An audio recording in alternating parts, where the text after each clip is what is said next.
Dando continuidade à nossa programação, passamos à apresentação do painel de número 4, que traz como tema honorários advocatícios e demandas repetitivas.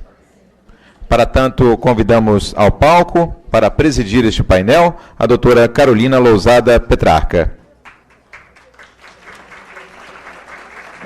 Olá, doutora.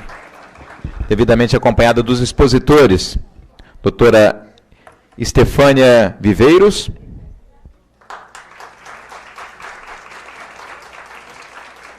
doutora Estefânia é advogada formada pela Universidade de Brasília, doutora em Direito Processual Civil pela PUC, São Paulo, mestra em Direito Processual Civil pela Universidade Mackenzie, São Paulo, professora de Direito Processual Civil em pós-graduação, especialização de mestrado. Foi assessora jurídica da Procuradoria da União no Distrito Federal e assessora de ministro no Superior Tribunal de Justiça.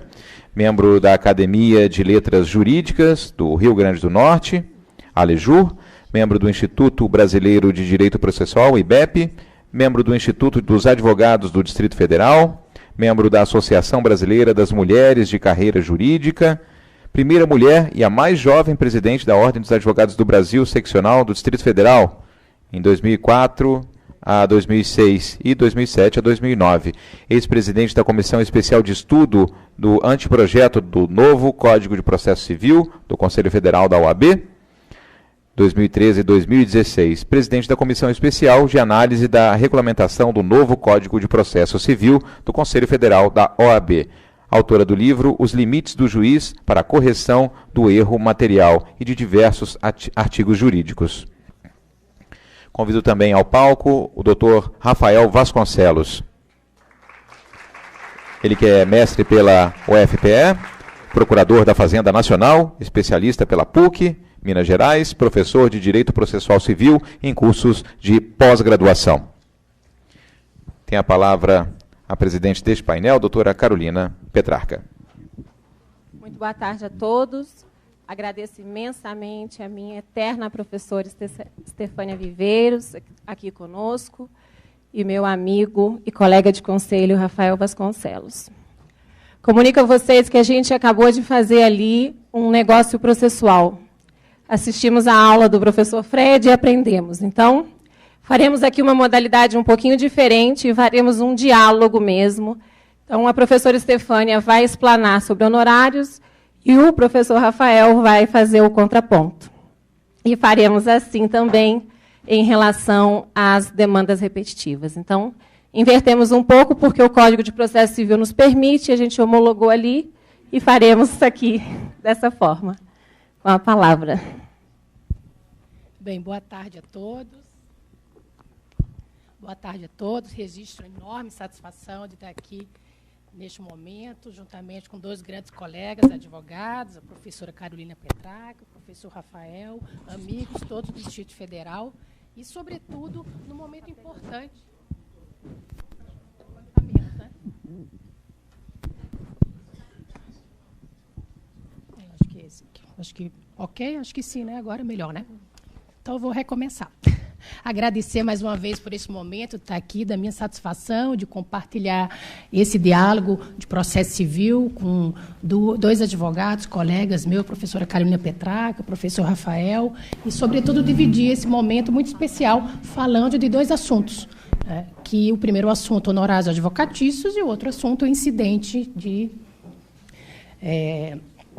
o outro assunto é IDR, que, na verdade, com o novo Código de Processo Civil. Eu queria, inicialmente, registrar e agradecer ao presidente Lamáquia por ter me concedido a oportunidade de presidir novamente a Comissão Especial de Regulamentação do novo Código de Processo Civil.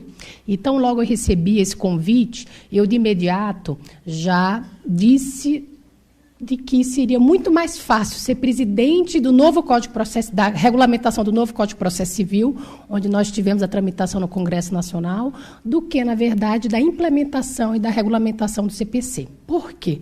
Porque nós estamos vivendo momentos difíceis de regulamentação do novo Código de Processo Civil. Momentos que têm nos surpreendidos e de forma extremamente negativas, como, por exemplo, a questão dos prazos em dias úteis não aplicado pela Justiça do Trabalho, no meu modo de ver, de forma equivocada, e também a não aplicação dos prazos em dias úteis nos juizados especiais. Da última pesquisa que eu fiz em relação ao Brasil, de aplicação dos juizados, 10 estados aplicavam os dias úteis e 10 outros estados não aplicavam realmente os dias úteis na aplicação. Ou seja, nós estamos bastante divididos numa aplicação com uma fundamentação, no meu modo de ver, completamente equivocada.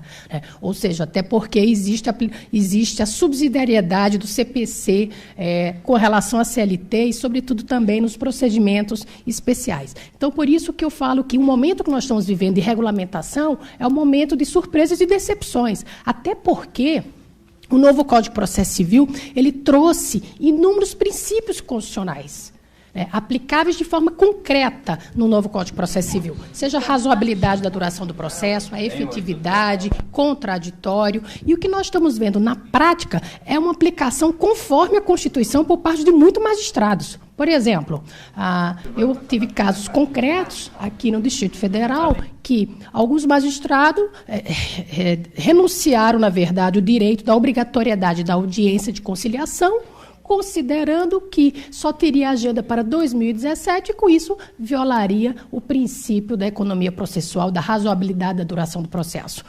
Então, a minha preocupação hoje que nós estamos vivendo, Rafael, é uma preocupação de que há decisões ao todo tempo de conforme a Constituição. Ou seja, interpretações absurdas, como nós temos no caso de honorários advocatícios, onde o magistrado registrou que não aplicaria o percentual mínimo de 10%, porque o valor seria exorbitante e, com isso, violaria o princípio da razoabilidade. Então, na verdade, o que nós estamos vivendo hoje é que apenas um pequeno desabafo, antes de que a gente possa falar sobre honorários advocatícios, é que nós estamos vivendo momentos difíceis de uma regulamentação de normas processuais que foram conquistas da advocacia, da Ordem dos Advogados do Brasil e da cidadania. Eu tenho um caso concreto no escritório que, tão logo ocorreu a implementação do novo Código de Processo Civil, a juíza, de imediato, antes da produção de provas processuais, proferiu a seguinte decisão: considerando a nova vigência do CPC, já deixo registrado que, nesse processo, a sentença será feita com a fundamentação do Código de Processo Civil de 73. Ou seja, nós temos o que, na verdade? Nós temos a aplicação imediata do Código de Processo Civil. Então, no momento que nós temos a aplicação imediata do Código de Processo Civil, eu não posso ter uma decisão absurda dessa. Em resumo, por isso que quando eu falei para o presidente Lamáquia, que é uma satisfação muito grande estar nessa presidência dessa comissão, ser parceira desse evento, professora Carolina, mas, ao mesmo tempo, nós estamos vivendo esses momentos difíceis, momentos de críticas e momentos até de não aplicação adequada do novo Código de Processo Civil. E mais, com as vênias todas, não é só por parte de um juiz de primeiro grau. Nós vimos, todos nós, o Supremo Tribunal Federal, discutindo durante 1h30 se deveria ter ou não sustentação oral num agravo interno interposto contra decisão de competência originária, que era o mandato de segurança. E nós escutamos, todos nós, na verdade, argumentos de que não seria cabível a sustentação oral, considerando até a pauta do Supremo Tribunal Federal. Em outros momentos, chegaram a dizer que o recurso, na verdade, por ter sido interposto de forma antecipada, antes da vigência, não tinha aplicação, na verdade, imediata. Quer dizer, com todas as venas, absurdos. Nós estamos, na verdade, vivendo um momento que, eu que aprendi o princípio do direito intertemporal, nós estamos vivendo um momento que há exatamente hoje a não aplicação do direito intertemporal. Seja por meio das instruções do TST, por meio também das instruções do Superior Tribunal de Justiça, e com isso nós estamos vivendo essa instabilidade. Então, antes de dar boas-vindas, é um desabafo e uma realidade, que nós estamos lutando para que realmente possamos ter regras aplicadas e adequadas do novo Código de Processo Civil. E aqui, cada um de nós, na verdade, somos não só advogados, mas advogados pela implementação das regras corretas, que temos que lutar para que possamos ter um novo Código de Processo Civil de acordo com o que foi aprovado. Então, primeiro, meu desabafo, nós fizemos um acordo ali negocial que o desabafo não conta como tempo, então o prazo começa a contar agora com relação aos honorários comerciais. É tudo muito largo, a cognição do negócio, na verdade, que foi feito ali, Rafael? com relação a isso. Bem, falar de honorários. Falar de honorários, eu chego a dizer, na verdade, que eu fui premiada, né, com um tema espetacular, um tema, na verdade, onde o advogado, de forma concreta, trouxe garantias, conquistas, novos institutos. Ou seja, nós temos o artigo 85 do Código de Processo Civil novo, que esse artigo 85 tem 19 incisos. E 19 incisos que falam exatamente da nova espécie, dos novos percentuais, das novas regras, das novas características dos honorários advocatícios. Então, é uma conquista do advogado. Muitos advogados chegam a dizer que, na verdade, é a Bíblia, o artigo 85 é a Bíblia do advogado, de tão importante que ele é e da sua importância e, sobretudo, além da importância do reconhecimento, né, e do respeito da atividade do advogado, que é por meio da sua remuneração. Pois bem, e quais são, na verdade, essas grandes conquistas que traz o artigo 85 do novo Código de Processo Civil?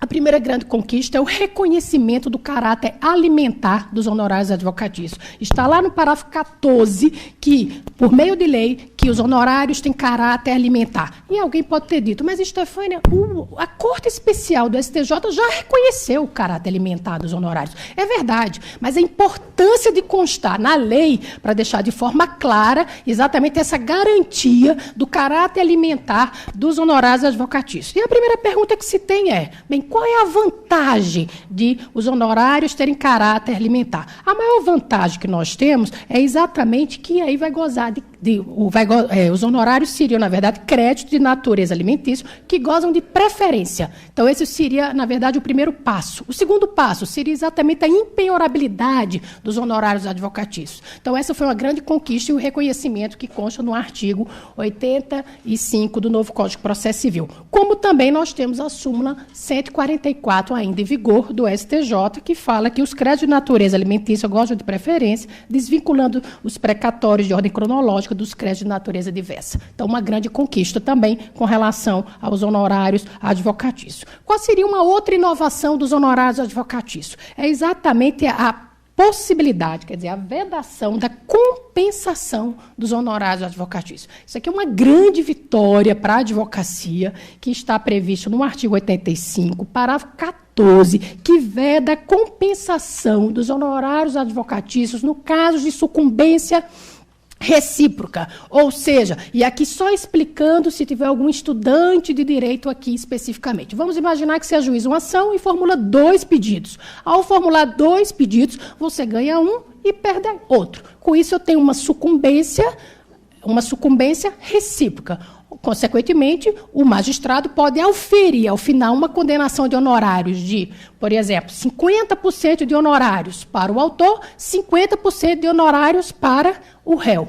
Antes da vigência do novo Código de Processo Civil, nós teríamos um resultado lamentável, qual seja, de acordo com a súmula 306 do STJ, os 50%, com os 50% seriam compensados. E, ao ser compensados, o resultado final seria exatamente o percentual de 0%. Um dos maiores absurdos, na verdade, é a súmula 306 do STJ. Aí você vai dizer, Estefânia, por que um dos maiores absurdos? Porque o próprio Instituto da Compensação, que está previsto no Código Civil, no artigo 368, o próprio Instituto da Compensação, que traz requisitos específicos para a compensação, seria violados no caso concreto. Por que seriam violados no caso concreto? Seriam violados porque, nesse caso, nós temos, na verdade, credores e devedores diversos. Ou seja, autor que pagaria para o advogado do réu e o réu que pagaria para o advogado do autor. Consequentemente, eu não tenho crédito e débito com as mesmas pessoas, a mesma titularidade. Então, com toda a vênia, é um absurdo a súmula que hoje a OAB já pediu a sua revogação, a súmula 306, que permitia essa compensação dos honorários advocatícios. Então, foi um grande avanço, uma grande conquista, que hoje é vedada a compensação dos honorários advocatícios. Acho que também seria uma outra conquista nesse aspecto. E aí, Rafael fala agora e eu já continuo. Fala, Rafael. Primeiro, queria, então, desejar boa tarde a todos. Agradecer o convite à ENA, na pessoa da minha amiga Carolina, que fez esse evento brilhante aí, né? Mais de 2.000 inscritos, né? Realmente um evento está bombando aí. Nosso tema, então, será honorários advocatícios e demandas repetitivas. Minha amiga professora Stefânia já começou aí com muito brilhantismo falando dos honorários. O que falou até agora eu concordo inteiramente, até no desabafo, viu, Stefânia? Que bom. Porque realmente eu vejo um problema nesse novo código, que é o seguinte, o primeiro problema que a gente tem nele, que não é, na verdade, do novo código, é um problema que eu acho que é uma crise do país inteiro. Leis que não são aplicadas. Inclusive, na época que foram fazer o novo código, eu até me opus pelo mesmo motivo. Falei, não adianta mudar a lei se a lei não será aplicada. Por exemplo, no Código de Processo Civil antigo já previa que os honorários seriam fixados entre 10% e 20%.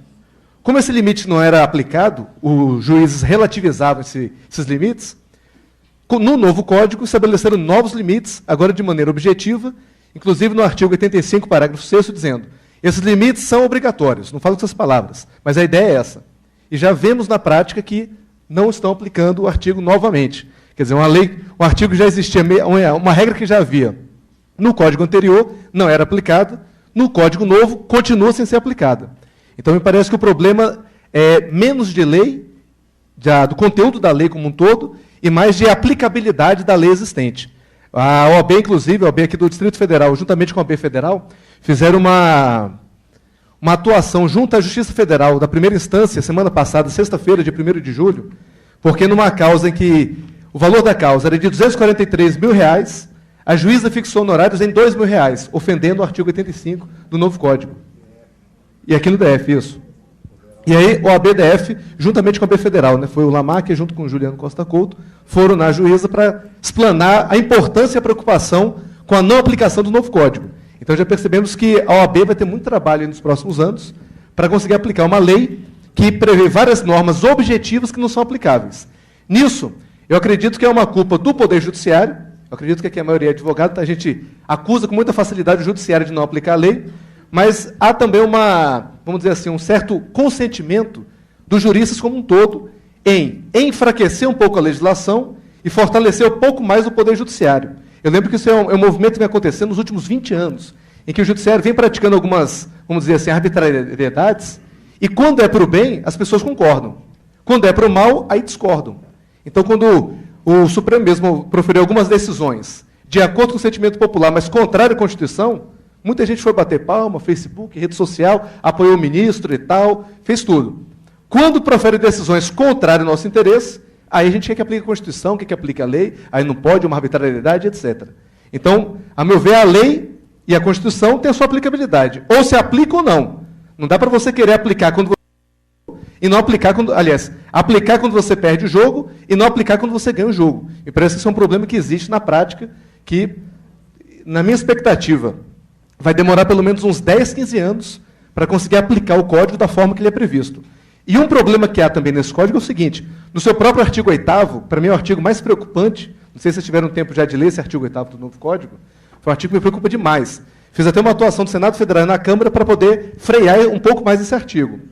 Ele prevê, em outras palavras, que o juiz pode fazer qualquer coisa. Porque ele prevê que o juiz, ao aplicar o ordenamento jurídico, não mais a lei, é o ordenamento jurídico, que abrange tudo, costumes, contratos, etc., ele vai aplicar, vai resolver o conflito assegurando a dignidade da pessoa humana e observando, veja, observar, é uma conduta passiva, a legalidade, moralidade, eficiência, etc. Então, a legalidade ela é reduzida a um status do mesmo patamar de outros princípios extremamente genéricos, como razoabilidade e proporcionalidade, que foi o que a professora Stefânia falou agora mesmo, no caso de honorários, em que o tribunal julgou contra o que prevê o novo CPC, com base em algo que ninguém sabe ainda o que é, já que é um conceito jurídico indeterminado, razoabilidade e proporcionalidade. Então, ao meu ver, esses conceitos jurídicos abertos, essas cláusulas abertas, dão um poder muito grande para o magistrado, que são bons. No entanto, não poderiam chegar a ultrapassar o limite de não aplicar a lei. Então, o intérprete, no caso do judiciário, nós, advogados como um todo, temos a função de completar a norma com a interpretação. Continuar o caminho do legislador, mas, ao meu ver, jamais ir contra a ideia original, contra o texto expresso da norma, salvo quando for inconstitucional. Inclusive, é o que prevê a súmula vinculante 10 do Supremo. O tribunal ou aplica a lei, ou resolve que ela é inconstitucional. O que não pode é não aplicar uma lei que é constitucional. Ao meu ver, é o que está acontecendo com o novo Código. Então, concordo inteiramente com o desabafo e também no mérito do que a professora Stefânia disse, da dificuldade que teremos para aplicar o novo Código, especialmente na questão dos honorários advocatícios. A OAB está alerta, foi semana passada já no Justiça Federal, e hoje vai ter mais trabalho aí para o futuro em relação a esse tema. Realmente vai ter um trabalho muito grande. Eu não sei como é que é o tempo do debatedor, se eu posso ir de muito pouco. Eu acho que é dela, né, o tempo. Né? Então tá. Então, fico por aqui. Bem, eu agradeço, e realmente tem toda a razão também o professor Rafael, e gostaria apenas de relembrar o seguinte. No outro dia da implementação do CPC, eu fui a uma solenidade no Tribunal de Justiça daqui, e uma desembargadora me perguntou o seguinte: mas Stefânia, agora o mínimo é 10% de honorários? Eu fiz exatamente. Ela fez, e se, por exemplo, for uma improcedência do pedido? Eu fiz mínimo de 10%. A lei é claríssima. Seja um mínimo de 10% para procedência, para improcedência ou até sentença sem resolução do mérito. Isso está no parágrafo 6º do artigo 85, onde lá fixa o percentual mínimo de 10% e o máximo de 20%, mesmo nesse caso. Mas e se a causa for de 1 milhão e foi improcedente o pedido? 10% em 1 milhão, mas ele perdeu, paga-se 10%.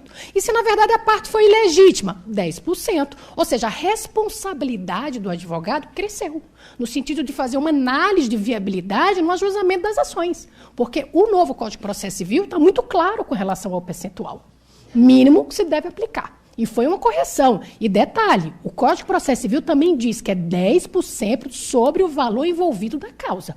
Ou seja, o conteúdo econômico. Ele não fala em valor da causa atribuído. Ele fala em conteúdo econômico. Se não tiver conteúdo econômico, que é a segunda opção, seria o valor da causa devidamente atualizado. Então, há que se falar em valores altos e que, obviamente, a gente tem uma responsabilidade maior por parte do advogado. Bem, o que eu trago agora com relação aos honorários advocatícios? Eu trago uma espécie nova, que se chama honorários de sucumbência recursal.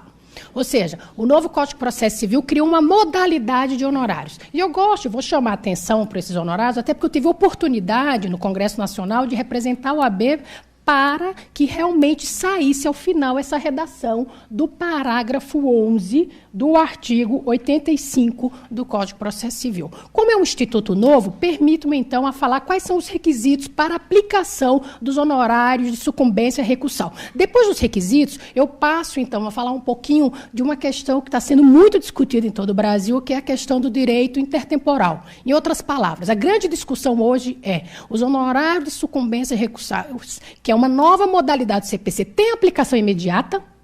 Ou, na verdade, ela será aplicada apenas para os recursos interpostos após o novo Código de Processo Civil? Então, eu vou dividir em duas partes esse novo instituto, que é os honorários de sucumbência recursal. Esse instituto tem 4 requisitos. Primeiro requisito. O primeiro requisito diz respeito a recurso, julgamento de recurso. Esse é o primeiro requisito. A lei fala, na verdade, que o tribunal, ao julgar um recurso, e a lei não chega a discriminar que tipo de recurso é esse. Ou seja, todas as espécies de recursos são aplicados honorários de sucumbência recursais. No meu ponto de vista, nós temos 2 exceções a esse caso. Primeiro, a exceção de uma interpretação doutrinária. A primeira exceção que eu coloco diz respeito aos embargos de declaração. Ou seja, nos embargos de declaração seria uma exceção para não aplicação dos honorários de sucumbência recursais. Mas se os embargos de declaração tiverem efeitos infringentes, no meu modo de ver, ele já estaria também incluído como uma possibilidade de condenação de honorários de sucumbência. Então, essa seria a primeira exceção. A segunda exceção, que obviamente já existia no Código 73, diz respeito ao agravo de instrumento interposto. Ora, o agravo de instrumento interposto nunca houve honorários de sucumbência, até porque é recorrível de decisão interlocutória. Então, o mesmo raciocínio se aplica também hoje. Mas nós temos um agravo, apenas um agravo, que ele é interposto em face da sentença que ocorre o julgamento antecipado parcial de mérito. O novo Código de Processo Civil trouxe essa modalidade, julgamento parcial antecipado de mérito. Vamos imaginar o seguinte, que foi ajuizada uma ação com 2 pedidos e o juiz resolve, considerando que o direito está maduro e se trata apenas de direito, resolve proferir uma sentença e uma sentença para decidir um pedido. Perfeito. Então, eu tenho uma decisão, na verdade, com conteúdo de sentença, mas com formato de uma decisão interlocutória, cujo recurso, nesse caso, é o agravo do instrumento. Então, aqui seria, na verdade, a segunda exceção. Exceção a quê? O parágrafo 11 fala em julgamento de recurso, não especifica quais são os recursos. Então, eu, particularmente, chego a excluir 2 recursos. Os embargos de declaração, desde que não tenha efeitos modificativos infringentes, e a segunda opção, na verdade, que já estaria fora, é o agravo de instrumento, exceto o agravo de instrumento interposto em face da decisão que o juiz proferiu julgamento parcial antecipado de mérito. Então, seria, na verdade, o primeiro requisito e essas 2 exceções. Qual seria o segundo requisito para aplicação dos honorários de sucumbência recursal? O segundo requisito é trabalho adicional do advogado. A pergunta que se tem é: trabalho adicional do advogado. O que é que, na verdade, o advogado pode trabalhar no tribunal em razão da interposição desse recurso? Eu sempre tenho dito que ele, obviamente, deve apresentar contrarrazões, deve, se for o caso, fazer sustentação oral, participar da sessão, elaborar memoriais, despachar com julgadores. Esse é o trabalho adicional que o advogado, na verdade, pode fazer durante a tramitação do seu recurso. E aqui há de se fazer uma observação importante. Já que é uma figura nova, alguém vai perguntar, mas, Stefani, no Código 73? No Código 73, nós tínhamos uma sentença.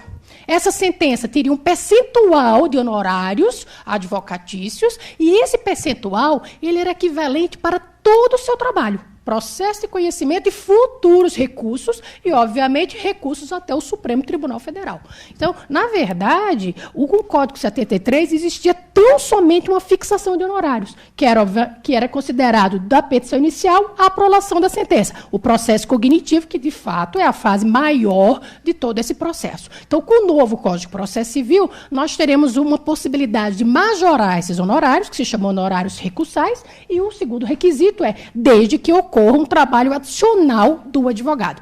E aqui, curiosamente, eu consegui um precedente dos juizados especiais, embora não se aplique ao caso, mas só para buscar o raciocínio, né? Como nós sabemos, nos juizados especiais há a possibilidade de condenação de honorários no julgamento do recurso. E aí o juiz, na verdade, proferiu a seguinte decisão.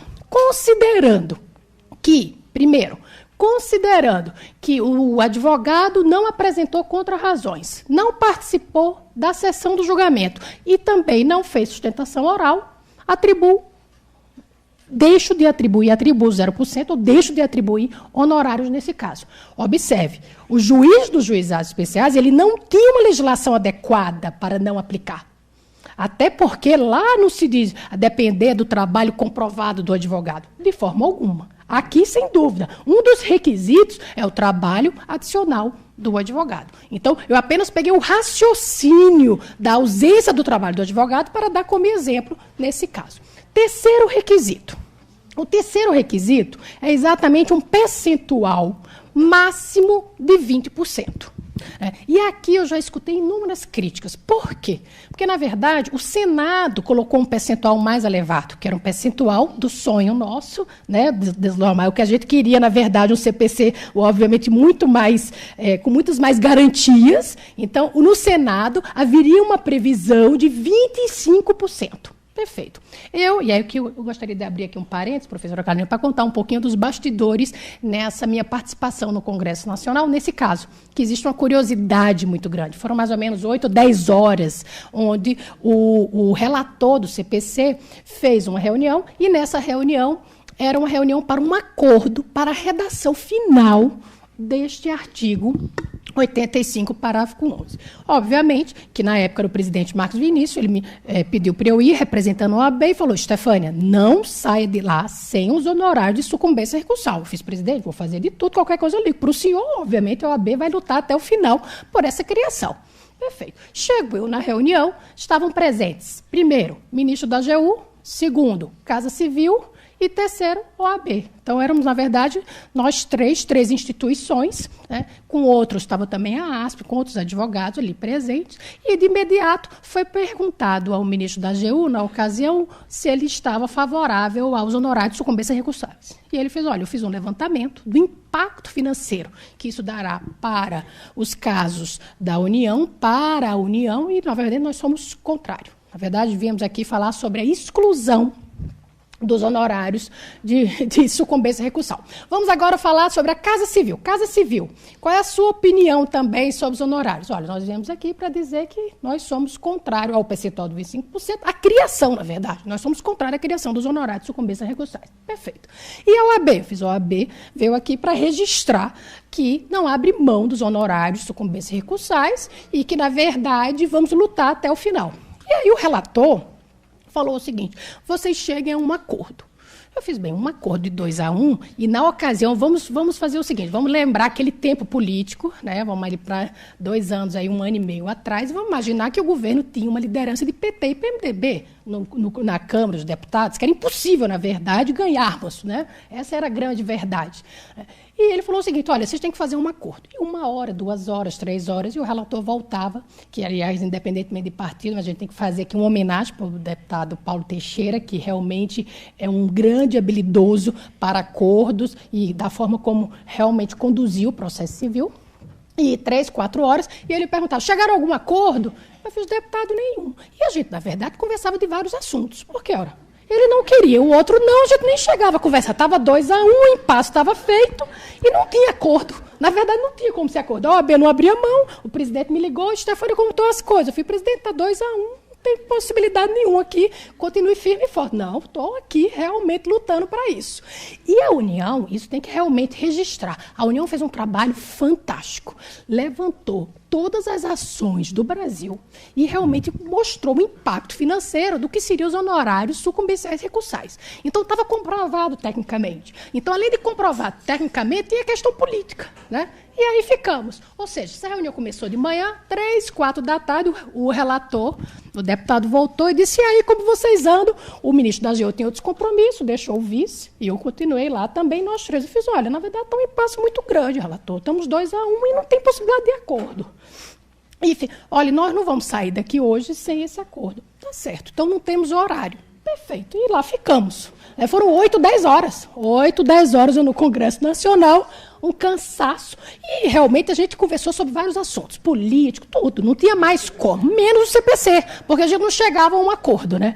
E por que eu gosto de falar desses bastidores? Porque, na verdade, não só pela minha participação, para a gente verificar o seguinte: como foi difícil as conquistas, né, dos advogados no CPC. Como é difícil, na verdade, o acompanhamento de uma lei no Congresso Nacional. Essa é a grande verdade, né? A dificuldade disso tudo. Bem, lá na 8ª hora, na 8ª, não, já com compromisso, todo mundo exausto, eu tive, e eu gosto de falar mesmo, que foi realmente, tive um estalo, sabe assim, um momento de felicidade, de raciocínio, que eu cheguei para o ministro da AGU, que na época já era o vice-ministro, e perguntei o seguinte para ele. Ele se sentiu um pouco ofendido no início, mas depois ele compreendeu.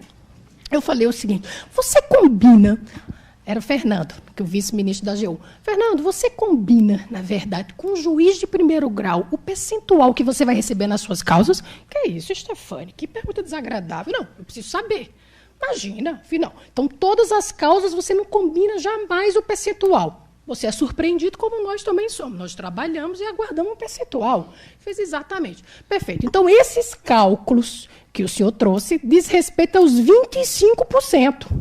Mas se, na verdade, como o CPC de 73 já tem um percentual máximo de 20%, então, consequentemente, não vai ter nenhum impacto maior para a União, se a gente deixar estipulado em 20%. Por que eu falo isso? Porque eu já vi tanta crítica, que absurdo, essa nova redação ficou péssima. E eu passei aquelas 10 horas lá lutando em nome da ordem para a gente conseguir 20%. Um absurdo, devia ter lutado para o Senado Federal, que era 25%. É uma letra morta, não adiantou nada, porque 20% já tinha no Código 73. Aí eu falo, já tinha. A pergunta é o seguinte: qual era o juiz que aplicava? Nenhum. Então, é melhor a possibilidade de majorar os honorários, obviamente, do que termos uma lei de 73 sem essa possibilidade. Então, eu ampliei um pouquinho aqui seu terceiro requisito, mas para dizer o seguinte, que realmente, lógico, se eu tiver um juiz de primeiro grau que tenha fixado 20%, fica letra morta. Nós não temos honorários sucumbenciais, porque o teto já foi fixado pelo juiz de primeiro grau. Essa não é a realidade. Até porque agora o magistrado está obrigado a colocar percentual. Quantas as vezes nós já escutamos que o juiz fixou em R$1.000 honorários, R$1.500, R$2.000, R$400, R$100, absurdos. Ou seja, agora tem que ser percentual. E o percentual mínimo de 10%.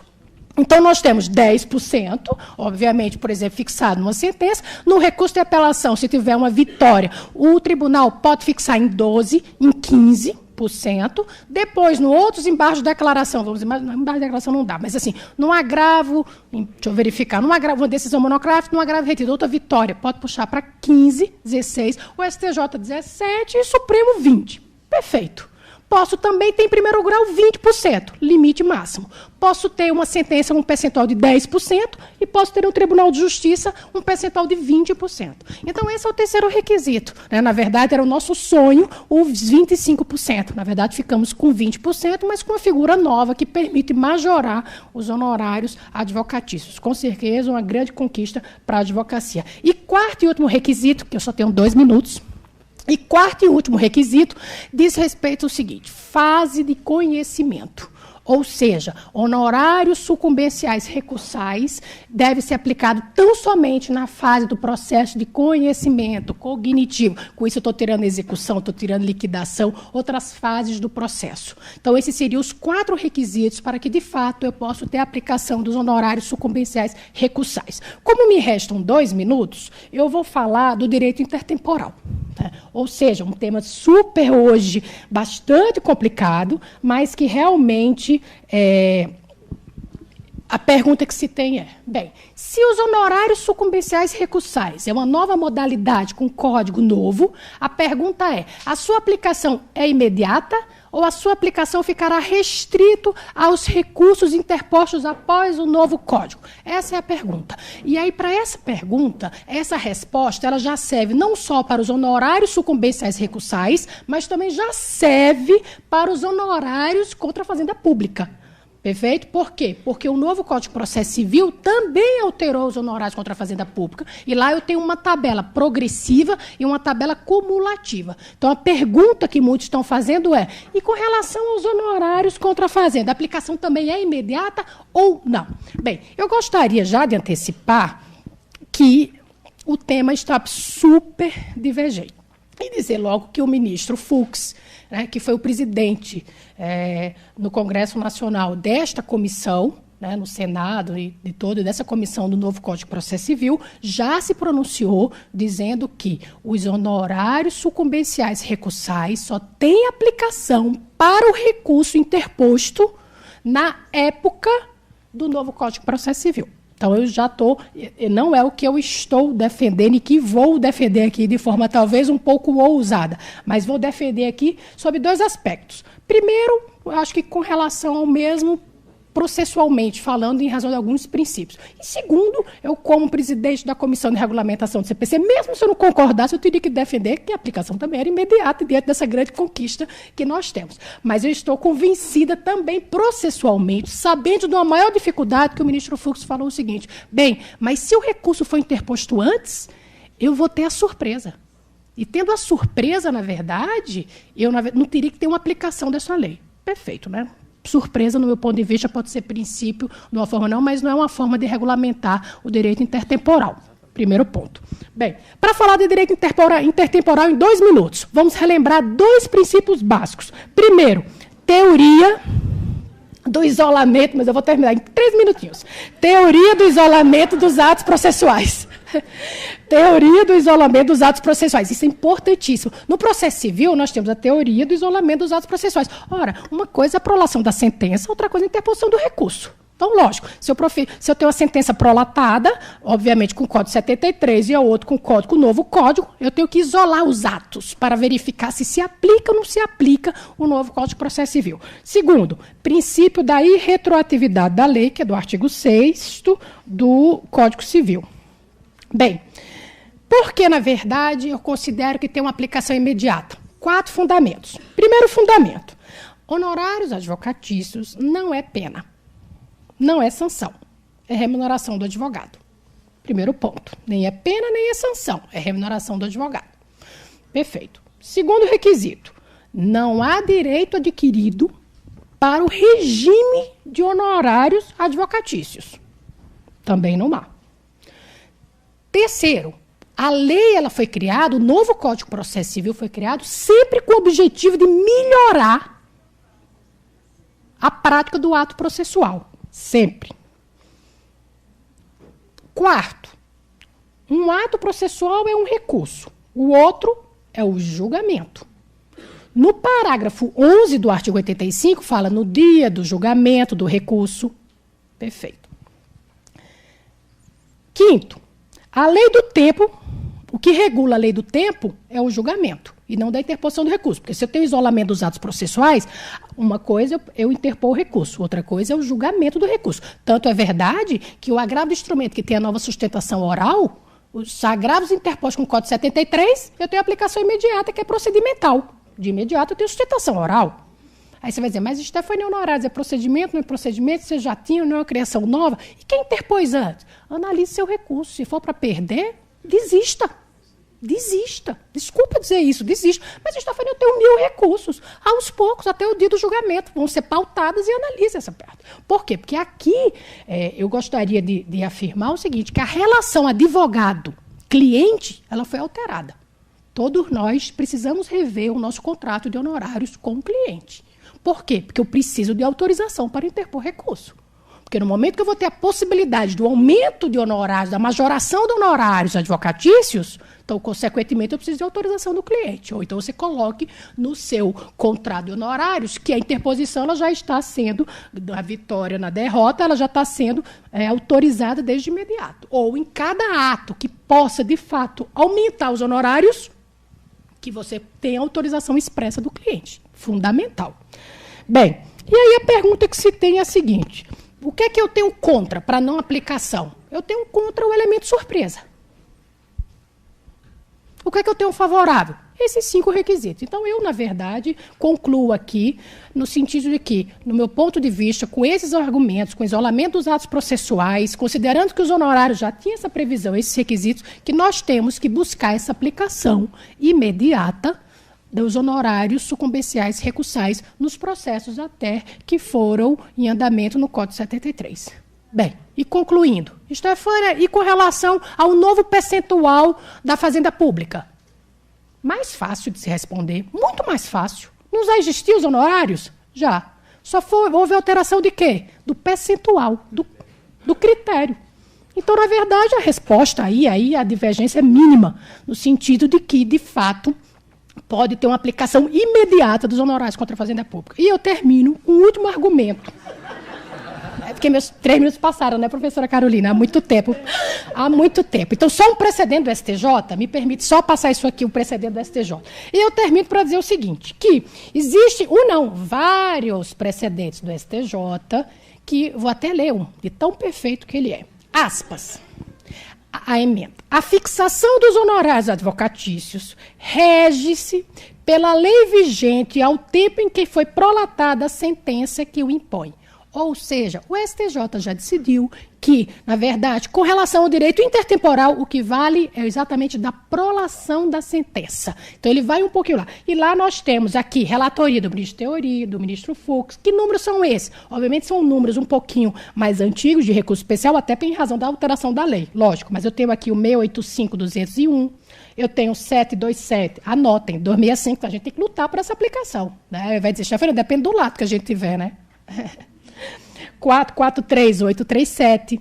Então, existem números, na verdade, precedentes do STJ, dizer que o momento da regulamentação do tempo é a prolação da sentença. Então, com isso, eu concluo aqui, nos meus 2, 3 minutos a mais, as considerações feitas com relação aos honorários advocatícios. Na verdade, são 19 incisos, né? Deveria ser a manhã toda só de honorários, com certeza. E eu sequer mencionei ainda um pouco o segundo tema, mas nós vamos ter aqui o professor Rafael, com certeza que irá brilhantar falando do segundo tema. Muito obrigada a todos vocês. Obrigada.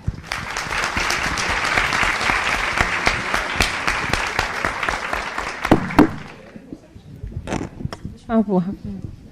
Já vou direto? Direto. Eu queria só, finalizando o tema honorários, 2 minutinhos. É o seguinte, tem 2 pontos que são muito importantes que a professora Stefânia também abordou aqui. Eu acho que um deles é o seguinte, se fala muito de honorários contra a Fazenda Pública, mas cuidado, viu? O artigo fala que honorários em que a Fazenda Pública for parte. Então, se a Fazenda Pública é autora, por exemplo, ela também ganhará honorários na mesma proporção. Então, acho que o cuidado com o valor dos honorários tem que ser tomado na via dupla. tanto para quem está litigando contra a Fazenda Pública como autor ou como réu. Então, esse cuidado é bem interessante. E o objetivo do novo Código, de fato, foi encarecer um pouco o processo, nessa questão dos honorários, para evitar essa demanda sem sucesso, que é uma medida positiva também. Hoje, no Brasil, e aí vou aproveitar já entrando no tema das demandas repetitivas, temos, segundo cálculos do ano passado, mais de 100 milhões de processos tramitando. É um dos países que mais litiga no mundo, mais que os Estados Unidos, inclusive. É praticamente um processo para cada dupla. Ou seja, é como se todo mundo aqui tivesse um processo, seja como autor ou como réu. Porque se como dupla, quer dizer, uma pessoa está participando do processo. É uma taxa altíssima de litigiosidade. E isso decorre de vários fatores.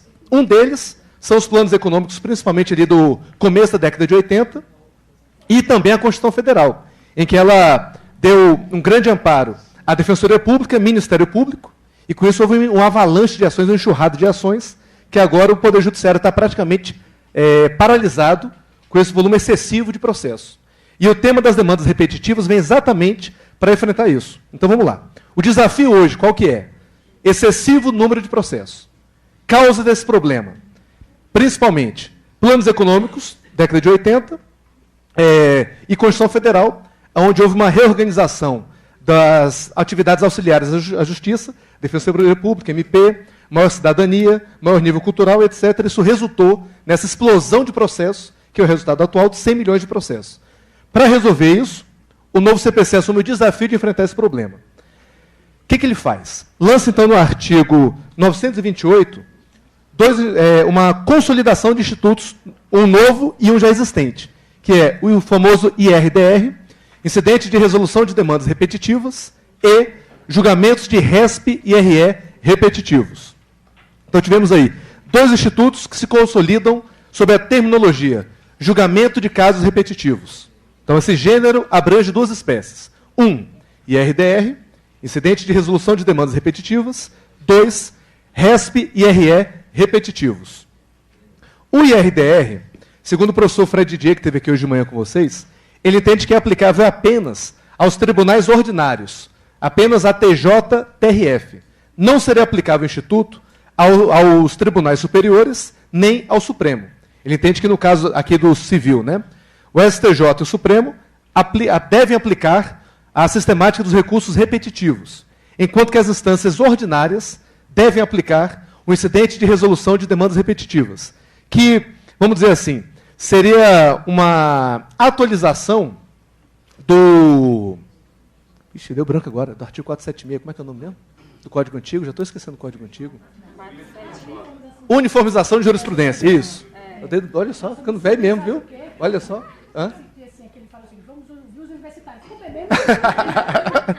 Quiz, né? Quiz, gente, uma hora, né? Mas então, isso. O incidente de uniformização do artigo 476 do Código Revogado, ele foi, vamos dizer assim, melhorado e transformado no incidente de resolução de demandas repetitivas. O que tivemos aí de novidades? Para que serve o Instituto? Então, a ideia é o seguinte. Há demandas repetitivas. No artigo 928 ele prevê. 928 não, é outro. Aqui no artigo 976. Até o artigo é parecido. Então, o anterior é 476, agora é 976. Então, o artigo 976 prevê que, para aplicar o Instituto, precisa de 2 requisitos simultâneos, requisitos cumulativos. Primeiro requisito, que haja uma efetiva repetição de processos sobre idêntica questão de direito, então não é questão de fato, idêntica questão de direito, seja de direito processual ou de direito material. Então é importante deixar claro isso. Ainda que seja uma controvérsia processual, como, por exemplo, honorários advocatícios, também é possível aplicar o IRDR. E o segundo requisito é que haja um risco de ofensa à isonomia e à segurança jurídica.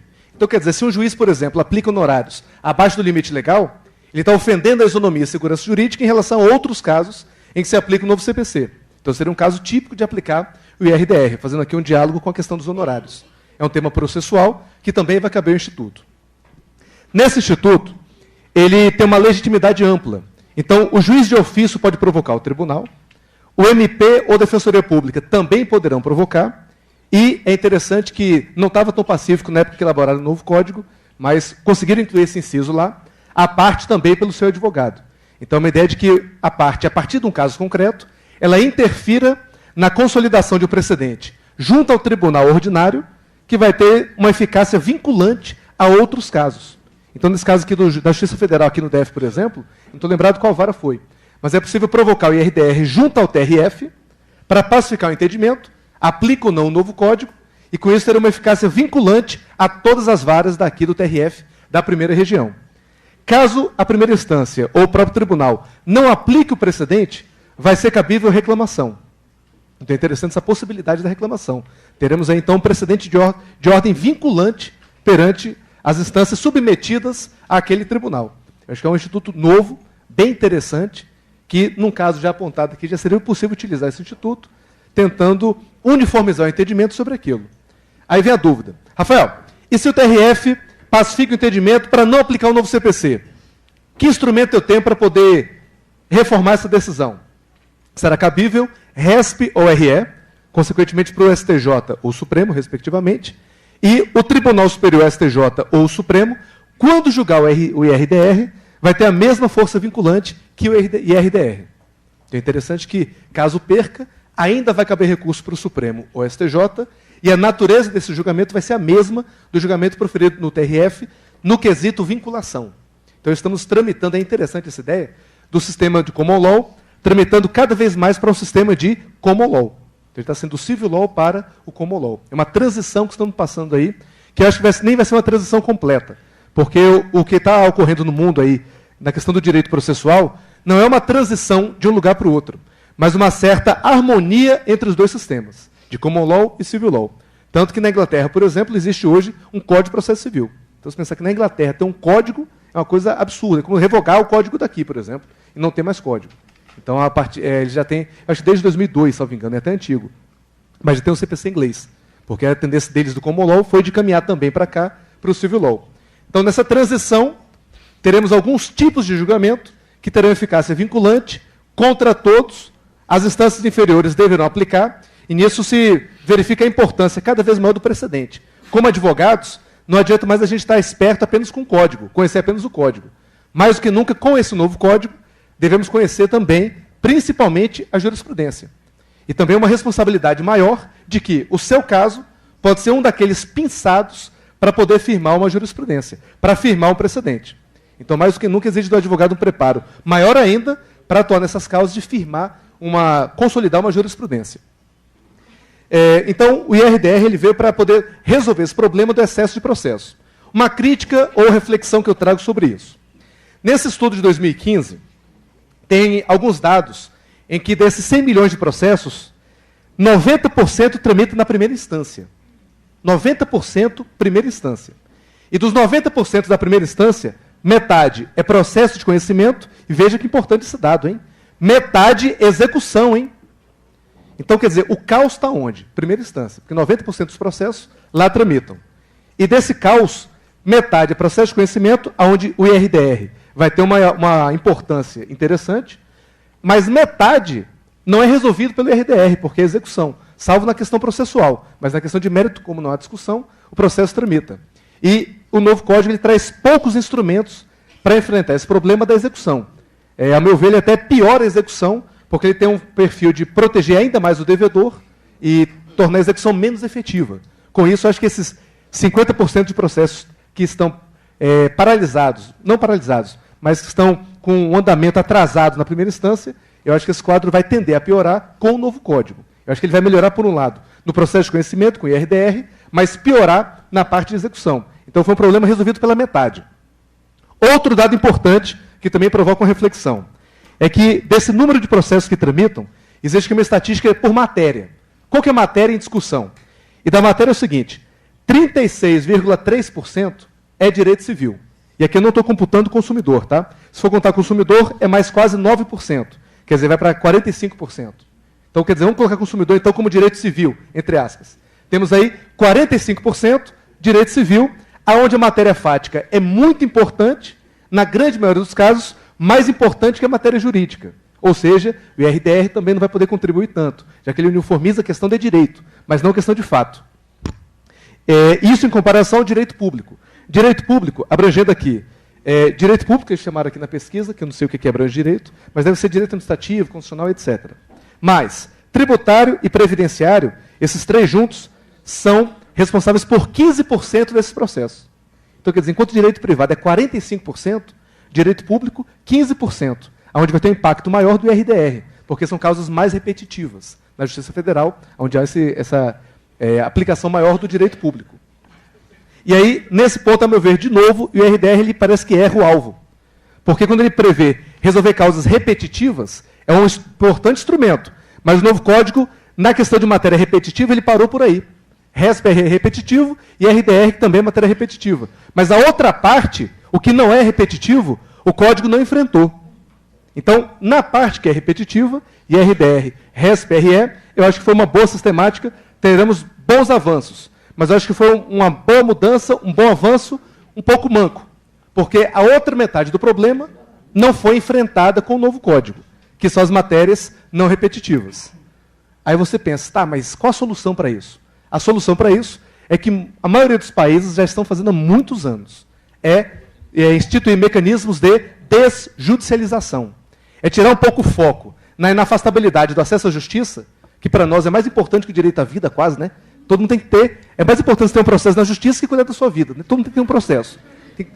É um incentivo muito grande à judicialização. E o andamento deveria ser o contrário, a desjudicialização. Incrementando instrumentos de quê? Conciliação, mediação e arbitragem. Ah, mas o novo código traz isso. Timidamente. E além de ser tímido, ele traz dentro do código e dentro do Estado de novo. Como a professora Stefani falou. O juiz, quando ele entra, recebe o processo, tem que marcar uma audiência. Não tem condições, como o juiz mesmo diz. Vai ser para 2017, 2018, não tem como. Isso aí deveria ser o quê? Desjudicializado. Então, a ideia de conciliar e harmonizar esses conflitos, na meu ver, deveria ser aplicada aonde? Fora da justiça. E não dentro de um aparato estatal, onde já ouvi até dizer, querem construir mais prédios, mais verbas, para fazer um centro de conciliação. Quer dizer, poderia aproveitar, mas eu não falo sem brincadeira, poderia aproveitar o período até de crise que o país passa, capacitar pessoas para fazer a conciliação e mediação fora da justiça. Quer dizer, mais barato, mais informal, mais rápido. E não tudo ser estatizado, tudo tem que ser levado ao Poder Judiciário, tudo passado pela mão de um juiz, um servidor, carimbar, assinar, papel e etc. Então, acho que a gente precisa entrar numa nova fase do processo civil, que é, além do RDR, RESP e RE repetitivos, enfrentar também a questão dos processos não repetitivos, que é a maioria dos processos em tramitação, através de instrumentos de desjudicialização. Incrementar o que é no novo código. Eu acho que isso aí precisa ser incentivado cada vez mais. Eu trouxe duas questões para debater. Uma é essas, abordando aqui o RDR. A outra, depois dos comentários, então, acho que pelo tempo, deu mais ou menos o tempo, né? Então tá, então, abri para a professora Stefânia, trazer suas reflexões. Bem, eu vou ser extremamente breve, porque acho que a gente já extrapolamos o prazo, mas extremamente breve vou fazer dois comentários, que a minha geração, e aí eu falo, quando eu fiz direito no UNB, obviamente sem falar aqui de idade, embora, né, no meu currículo tem que eu fui a mais nova presidente da OAB, que tem que tirar isso, porque as pessoas contam, né, que é 2004, 2006, então vai todo mundo contando, né, quando você foi presidente, você foi a mais nova de todo o Brasil. Então, eu sempre falo o seguinte, essa questão de idade a gente pode deixar um pouco de lado, né, dessa questão. Bem, mas em resumo, nessa minha geração eu falo o seguinte, tem dois pontos que nós estamos demodé. Demodé, exatamente a palavra demodé já era demodé mesmo. Duas questões. Uma, eu estava conversando ali com o presidente da OAB de Goiás, Lúcio Flávio, que é o seguinte, eu, na verdade, quando fiz direito, eu fui preparada para litigar. Para litigar, processo.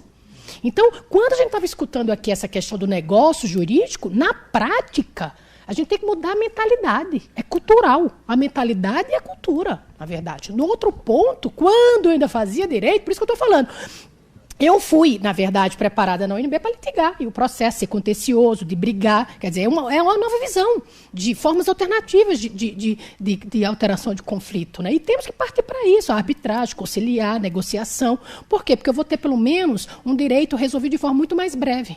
Porque quem realmente tem um processo na justiça, eu falo, é facílimo entrar na justiça. O difícil é você sair da justiça. Porque há exatamente um engarrafamento na saída da justiça. Né? E isso, para quem está litigando, é muito doloroso. uso. Então, é uma primeira observação que realmente eu faço. A segunda observação, que eu falei que a minha geração também está demodé, talvez só os mais velhos aqui lembram, que eu aprendi, na verdade, que magistrado, né, é a boca da lei. Quem não já escutou essa expressão? Né? Ou preferir a sentença é a boca da lei. Boca da lei está demodé, porque hoje eu tenho precedentes. Não é só a lei, na verdade, que a gente tem até como fonte de direito. Eu tenho agora uma jurisprudência, eu vou ter precedente. No momento que você comentou do novo instituto, o novo instituto está trocando quantidade por qualidade.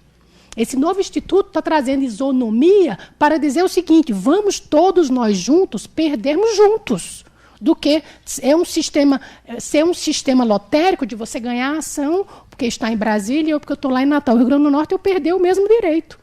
Então, é um sistema que tem dois princípios básicos constitucionais: isonomia e segurança. Ganhamos juntos e perdemos juntos. Por quê? Porque eu tenho uma aplicação imediata para todos. Então, é a força também do precedente e do efeito vinculante. E aqui, apenas para dizer que é um instituto novo, mas que o Código de Processo Civil, com aquelas inúmeras alterações de 73, ele veio nos preparando para isso.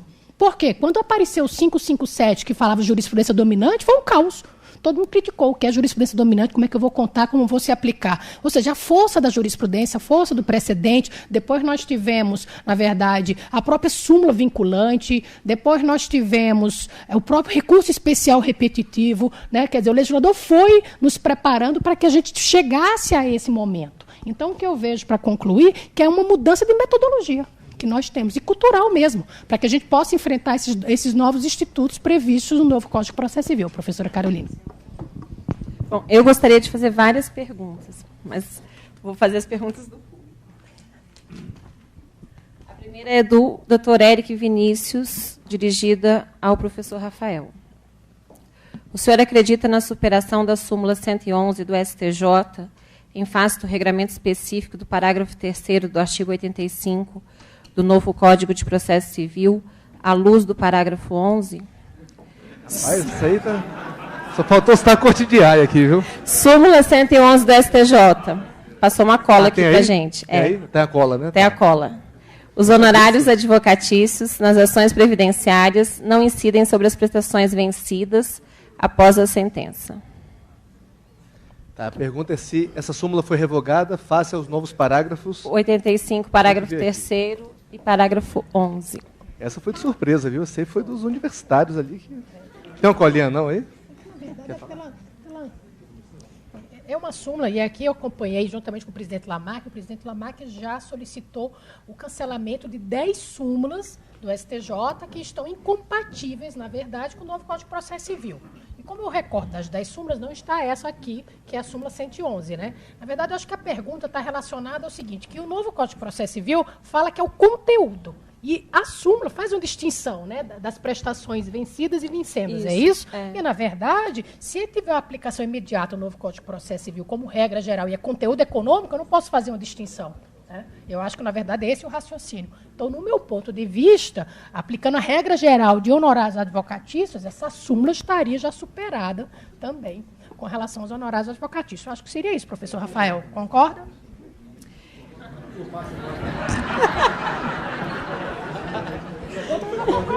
Eu também vou concordar. Esse é seu. Agora é para a professora Estefânia. Me salvou, viu? Vou fazer o mesmo agora. Como a senhora vê a questão da sucumbência nos casos de indenizações por dano moral, considerando que a fixação, nesses casos, está adstrita ao livre-arbítrio do juiz da causa?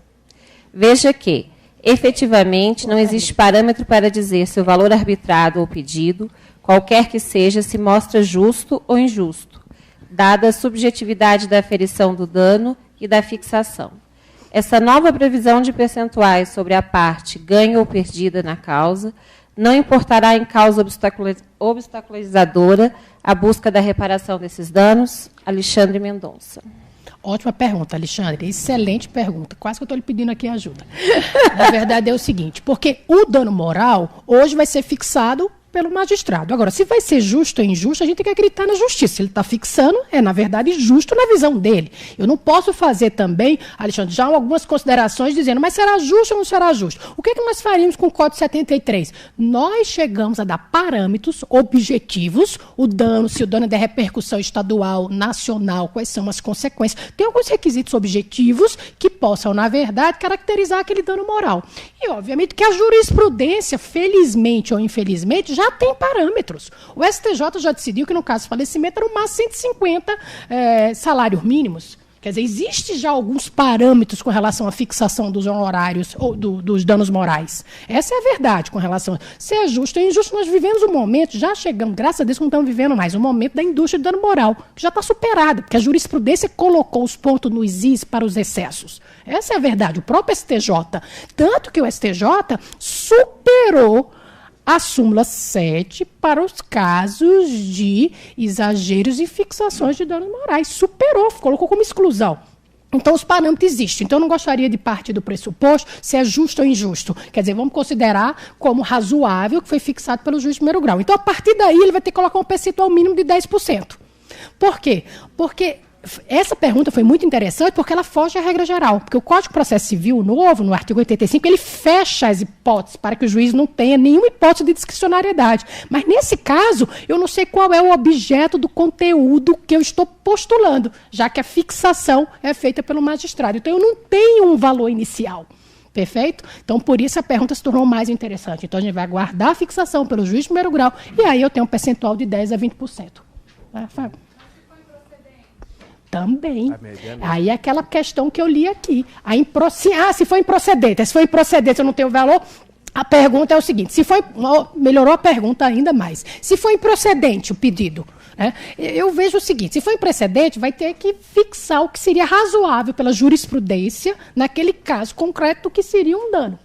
Entendeu? Então, seria o razoável. Por exemplo, no caso de falecimento, um exemplo, de morte, então, seria os 150 salários do STJ, considerando que não se aplicaria nesse caso, porque o falecimento foi por culpa exclusiva do autor. Então, julga improcedente o pedido. Não tem um valor conteúdo. Então, teria que ser uma estimativa, na verdade, com relação à jurisprudência sobre aqueles casos. Ficou em aberto. Essa é a verdade. Por mais que o 85 tenha fechado quase todas as hipóteses de honorários, ficou em aberto a questão dos danos morais, porque o novo Código de Processo Civil alterou a forma de fixação.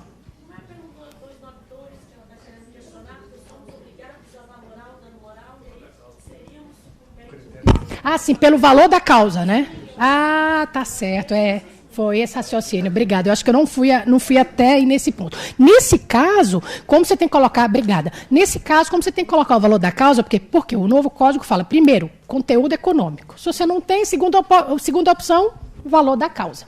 Só que tem que verificar também o que foi estipulado como valor da causa, para não ocorrer uma discrepância, já que quem fixa é o magistrado no final.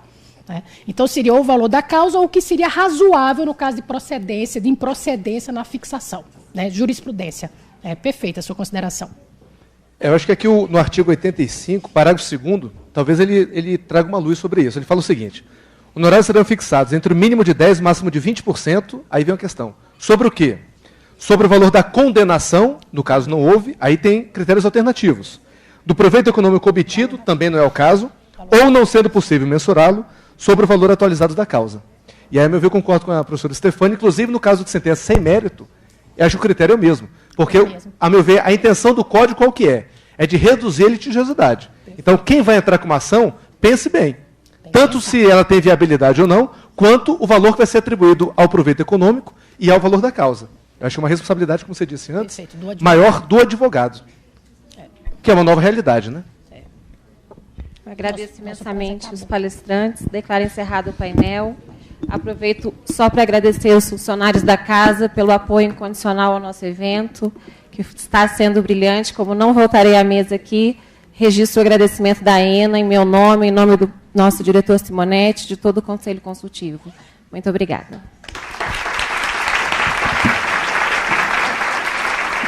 Como de praxe, a doutora Carolina faz a entrega dos certificados de participação no nosso seminário aos nossos expositores deste painel.